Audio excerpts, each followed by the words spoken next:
മലപ്പുറം കാളികാവിൽ ഒരാൾ ഒഴുക്കിൽപ്പെട്ടു. കാളികാവ് സ്വദേശി അബ്ദുൽ ബാരിയാണ് പുഴയിൽ ഒഴുക്കിൽപ്പെട്ടത്. പുഴയിൽ അദ്ദേഹത്തിനായി തിരച്ചിൽ ഇപ്പോഴും തുടരുകയാണ്. സമീർ ബിൻ കരീം തത്സമയം ചേരുന്നു. സമീർ, ഈ എന്തെങ്കിലും വിവരം കിട്ടിയോ? എസ് കെ എൻ നിലവിൽ തിരച്ചിൽ പുരോഗമിക്കുകയാണ്. ഇയാളെ ഇപ്പോഴും കണ്ടെത്താനായിട്ടില്ല എന്നുള്ളതാണ്. ഇന്നലെ രാത്രിയിലാണ് കാളികാവ് പരിയങ്ങാട് പുഴയിൽ ഈ അബ്ദുൽ ബാരിയും അതോടൊപ്പം തന്നെ മകനും മീൻ പിടിക്കാൻ വേണ്ടി വല വീശാനായി എത്തിയത്. രാത്രി 11 മണിയോടുകൂടി വല വീശുന്നതിനിടയിൽ അബ്ദുൽ ബാരി പുഴയിലേക്ക് തെറിച്ചു വീഴുകയായിരുന്നു. അബ്ദുൽ ബാരിയുടെ ശരീരത്തിൽ ഈ വലയും കുടുങ്ങിയിട്ടുണ്ട് എന്നുള്ളതാണ് നമ്മൾ മനസ്സിലാക്കുന്നത്. ഇതിന്റെ അടിസ്ഥാനത്തിൽ രാത്രിയിലും വലിയ രീതിയിലുള്ള തിരച്ചിൽ ഈ പരിയങ്ങാട് പുഴയിൽ നടന്നു എന്നുള്ളതാണ്. ഈ ഫയർഫോഴ്സും പോലീസും നാട്ടുകാരും ചേർന്ന് അതിവ്യാപകമായ തിരച്ചിലാണ് ഇന്നലെ രാത്രിയിൽ നടത്തിയിട്ടുണ്ടായിരുന്നത്. പക്ഷേ അബ്ദുൽ ബാരിയെ കണ്ടെത്താൻ കഴിഞ്ഞിട്ടില്ല എന്നുള്ളതാണ് ഏറെ ഖേദകരമായിട്ടുള്ള ഒരു കാര്യം.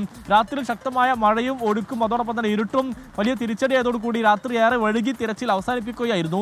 ഇപ്പോൾ രാവിലെ വീണ്ടും തിരച്ചിൽ പുനരാരംഭിച്ചിട്ടുണ്ടെങ്കിലും ഇതുവരെ കണ്ടെത്താൻ കഴിഞ്ഞിട്ടില്ല. ശക്തമായ ഒഴുക്കും പ്രദേശത്ത് മഴയും ഉള്ളത് ഈ തെരച്ചിലിൽ ഒരു തിരിച്ചടിയായി മാറുന്നുണ്ട് എന്നുള്ളതാണ് നമുക്ക് നൽകാൻ കഴിയുന്ന ഏറ്റവും പുതിയ വിവരം. പ്രദേശത്ത് ശക്തമായ മഴയും തുടരുകയാണ്. അതോടൊപ്പം തന്നെ മലപ്പുറം ജില്ലയിൽ വ്യാപകമായി ഇപ്പോൾ മഴ ശക്തി പ്രാപിച്ചിരിക്കുകയാണ്. താഴ്ന്ന ഭാഗങ്ങളിലൊക്കെ തന്നെ വെള്ളക്കെട്ട് രൂപപ്പെട്ടിരിക്കുകയാണ്. ജനങ്ങൾ ജാഗ്രത പാലിക്കണം എന്നുള്ളതാണ് ജില്ലാ ഭരണകൂടം നൽകുന്ന നിർദ്ദേശം. S K N.